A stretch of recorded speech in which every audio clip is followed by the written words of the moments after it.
नेपाल की कमान अब अंतरिम सरकार सुशीला कार्की के हाथों में है। सुशीला कार्की ने नेपाल की गद्दी तब संभाली जब हालात बेहद ही तनावपूर्ण थे। चारों तरफ हाहाकार और आगजनी थी।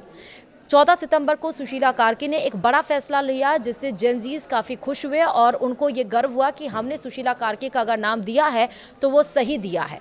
दरअसल 14 सितंबर को सुशीला कार्की ने कहा था कि इस रिवॉल्यूशन में, इस आंदोलन में जो भी जिनकी डेथ हुई है उनको शहीद का दर्जा दिया जाएगा। लेकिन आज उससे बिल्कुल उलट खबर आई जब ये खबर आई कि जेनजीज 3 दिन के बाद अब सुशीला कार्की के खिलाफ सड़कों पर आंदोलन करते हुए आपको दिखाई पड़ेंगे। एक बार फिर से हजारों की संख्या में जेनजीज सड़कों पर उतरेंगे, लेकिन इस बार सुशीला कार्की के खिलाफ। क्यों चिढ़ गए हैं सुशीला कार्की के खिलाफ और क्या वाकई ऐसा होने वाला है? क्यों ऐसा बोला गया कि जैसे कुर्सी पर बिठाया है वैसे ही हटा भी सकते हैं? हम आपको बताएंगे इस वीडियो में विस्तार से। नमस्कार, आप देख रहे हैं न्यूज़ 18 का डिजिटल प्लेटफॉर्म और मैं हूं आपके साथ श्रुति श्रीवास्तव। पड़ोसी देश नेपाल में प्रदर्शनों और आंदोलनों के दौर में जो कुछ हुआ वो सबने देखा। जब प्रदर्शन खत्म हुए तो यहाँ पर इन्हीं प्रदर्शनकारियों की चुनी हुई नेता के तौर पर सुशीला कार्की का नाम चुना गया।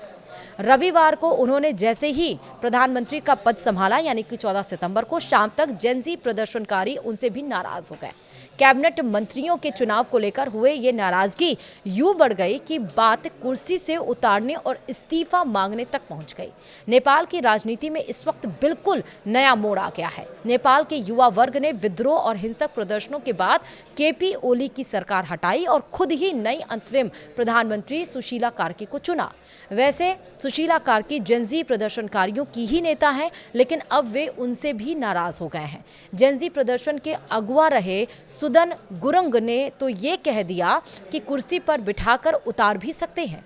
अब क्यों नाराज हुए सुदन गुरुंग और क्यों इतनी बड़ा स्टेटमेंट उन्होंने कहा, हम आपको बता रहे हैं। दरअसल नेपाल के संगठन हामी नेपाल के नेता और आंदोलन में बड़ी भूमिका निभाने वाले सुदन गुरुंग अपने साथियों के साथ अंतरिम पीएम सुशीला कार्की के आवास के बाहर प्रदर्शन में भी पहुंचे।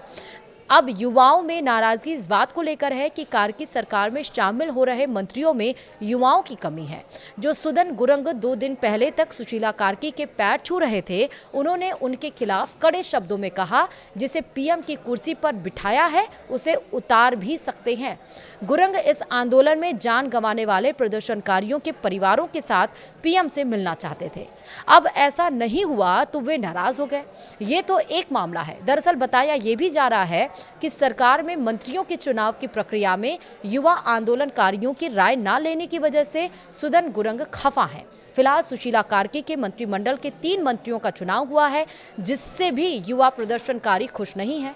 खासतौर पर गृह मंत्री के तौर पर ओपी आराल का नाम उन्हें पच नहीं रहा है। इसके अलावा रामेश्वर खनाल को वित्त मंत्री और कुलमन घिनसिंग को ऊर्जा मंत्री बनाया जा सकता है। जेनजी प्रदर्शनकारियों का कहना है कि ओपी अरियाल को बात करने भेजा गया था और वे खुद ही मंत्री बन गए और कैबिनेट में युवा प्रतिनिधित्व नहीं दिख रहा है। अब आगे क्या होगा ये तो समय बताएगा, लेकिन फिलहाल नेपाल की राजनीति में अस्थिरता ही नजर आ रही है। तो क्या एक बार फिर से जिस तरह केपी ओली सरकार के समय में हुआ, जेनजी ने रिवॉल्यूशन किया, ना सिर्फ सोशल मीडिया बैन को लेकर बल्कि भ्रष्टाचार को भी लेकर, और 5 साल में 3 बार जो सरकार बदली उससे जेनजीज यानी युवा जो देश के भविष्य कहे जाते हैं वो ऊब चुके थे। भ्रष्टाचार का खेल धड़ल्ले से चल रहा था, इसलिए उन्होंने सोचा कि प्रदर्शन करें और अपनी चुनी हुई सरकार, अपने द्वारा सुझाए गए नाम को हम सरकार में बैठाएं ताकि काम सही से चले, नेपाल की तरक्की हो। लेकिन उसके बाद जब उन्होंने सुशीला कार्की का नाम सजेस्ट किया तो अब उनके खिलाफ भी जेनजीज काफ़ी ज़्यादा नाराज नजर आ रहे हैं। तो क्या नेपाल में एक बार फिर उसी तरह से रिवॉल्यूशन, उस तरह से आंदोलन देखने को मिलेगा?